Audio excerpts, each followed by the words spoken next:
అతిపెద్ద షాపింగ్ ప్రపంచం సిఎంఆర్ మన నిజామాబాద్ లో రాంపోతినేని గారిచే సెప్టెంబర్ 27న గొప్ప ప్రారంభం. మొన్న ప్రకాష్ రాజ్ గారు మాట్లాడారు నా మీద. అరే నేను మాట్లాడుతుంది ఒక హిందువులు అపవిత్రం గురించి మాట్లాడుతున్నాను. ఇందులో ప్రకాష్ రాజ్ గారికి సంబంధం ఏంటి? ఇందులో నేను ఇంకొక మతాన్ని నిందించానా? ఇస్లాంని నిందించానా? క్రిస్టియానిటీని నిందించానా?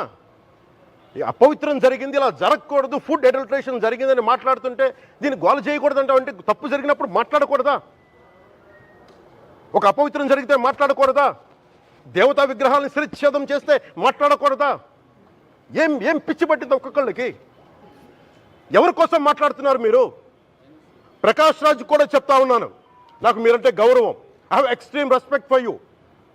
కానీ when it comes to secularism, Prakash Raj garu, it's a two-way, not one. I have extreme respect for you. You know that. Mere secularism is always, it is not way. హిందువుల మీద దాడినప్పుడు వచ్చి మాట్లాడడం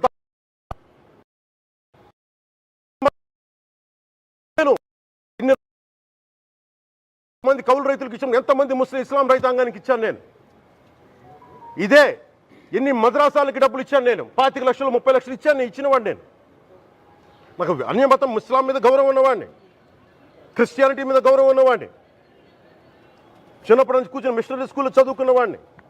నా టీచర్ చెప్పిన సూక్తి, తను తగ్గించుకున్నవాడు హెచ్చింపబడినని చెప్పి బైబుల్ సూక్తిని ప్రతిసారి కోట్ చేస్తూనే ఉంటాను. ఇది నా గౌరవం, ఇది నేను చూపించే గౌరవం. మీరు మాట్లాడితే కూర్చొని నేను పాటించే ధర్మానికి అపవిత్రం జరిగినప్పుడు నేను మాట్లాడకూడదు, మౌనంగా ఉండాలి. సెక్యులరిజంకి విఘాతం అంటే ఏంటి? సెక్యులరిజంకి విఘాతం నా ఇంటి మీద దాడి జరిగినప్పుడు నేను మాట్లాడకూడదా? నా ఇల్లు 10 మందికి ఆశ్రయం ఇస్తుంది. నా సనాతన ధర్మం అన్ని ధర్మాలకి ఆశ్రయం అయితే దానికి దాడి జరిగినప్పుడు, దాని మీద అపవిత్రం జరిగినప్పుడు దానికి కూడా మాట్లాడకూడదంటే ఏం మాట్లాడాలి మీతోటి? Prakash Raj garu, you have to learn your lessons. I respect you. It's not just Prakash Raj garu, all the people who thinks in the name of secularism, you're going haywire. Let me tell you guys, we are extremely hurt. Don't make a mockery out of our sentiments. We are deeply hurt. It's not fun for you, maybe it might be fun for you. It is not fun for us. It's a deep anguish, deep pain. Don't you ever forget.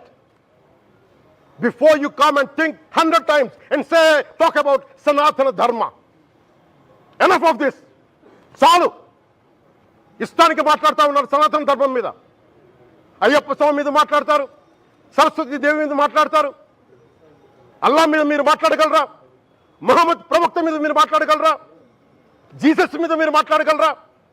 అందరూ కూర్చొని సనాతన ధర్మం మీద, వినాయకుడి మీద జోకులు వేస్తారు, దుర్గాదేవి మీద జోక్స్ వేస్తారు, సరస్వతి దేవి మీద జోక్స్ వేస్తారు. మా మనోభావాలు గాయపడవా? మాకు బాధ ఉండదా?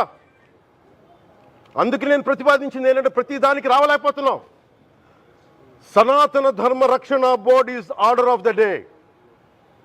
ప్రతిసారి కూర్చోబెట్టి మేము డిఫెండ్ చేసుకోలేం. ఇది ప్రతి సగటు హిందువు తాలూకు ధర్మం. ఇదే ఇస్లాం మీద దాడి జరిగితే ఎంతమంది బయటకు వస్తారు? ఎంతమంది నిరసన తెలియజేస్తారు? రోడ్ల మీదకి రమ్మని చెప్పట్లా. కనీసం మీకు కోపం కూడా రాకపోతే మేము ఏం చేస్తాం? గుడికి వెళ్ళే ప్రతి హిందువు బాధ్యత కాదా ఇది? నా ఒక్కరి బాధ్యతైనా, మా బాధ్యతైనా, మీది కాదా? ధర్మాన్ని పరిరక్షించరాదు మీ బాధ్యత కాదా? సుమన్ టీవీలో మీ పర్సనల్ అండ్ బిజినెస్ ప్రమోషన్స్ కోసం కింది నెంబర్కి కాంటాక్ట్ చేయండి.